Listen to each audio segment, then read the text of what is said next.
monde, j'espère que vous allez bien. Moi je vais très bien. Alors aujourd'hui on se retrouve pour une vidéo livre et je vais vous présenter Cœur d'Hyène du Congolais Jean Malunga, édité aux éditions Présence Africaine. Alors l'histoire se déroule au Congo, encore colonie française, où l'homme blanc y est maître tout-puissant, libre d'exploiter les ressources financières, matérielles et humaines avec la bénédiction du prêtre qui enseigne aux autochtones que l'homme blanc représente leur salut. Et parmi ces blancs, il y a Jean Maurras qui lui usait de cette opportunité pour asseoir sa suprématie sur les villageois.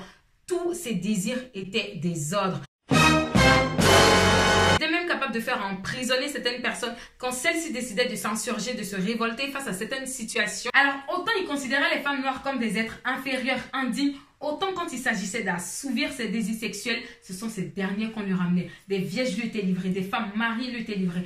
Et même les femmes de ses meilleurs serviteurs, voire même de ses sauveurs, ne lui échappaient pas. Il n'avait aucune limite. Malheur pour une jeune fille du village. En tout cas, malheur pour toi si tu lui plais, tu passes à la casserole. Et donc, il était vraiment à son aise dans le village. Il profitait de toutes les jeunes filles.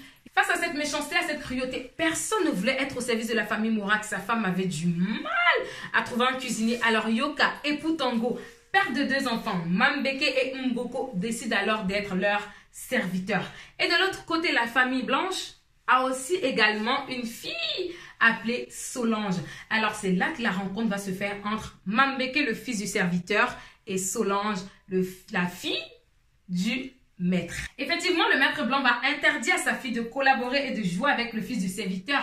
Mais Mambeke, le fils du serviteur, va se montrer très brave en sauvant Solange de la noyade et de la gueule des crocodiles. Et c'est de là que va naître une belle histoire d'amour entre ces 2 gamins âgés de 10 ans. Cette belle histoire d'amour a été vécue en cachette jusqu'à ce que les 2 enfants aient l'âge de la maturité et jusqu'à ce que Solange contracte une belle grossesse. Je vous laisse imaginer la colère noire du père.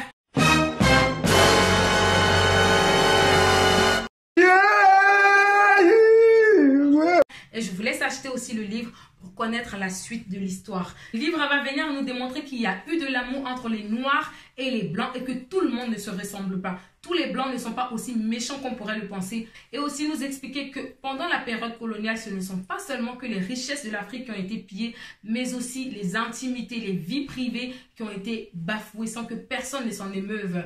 Et ce, devant les soi-disant hommes d'église constituant les faits les plus révoltants.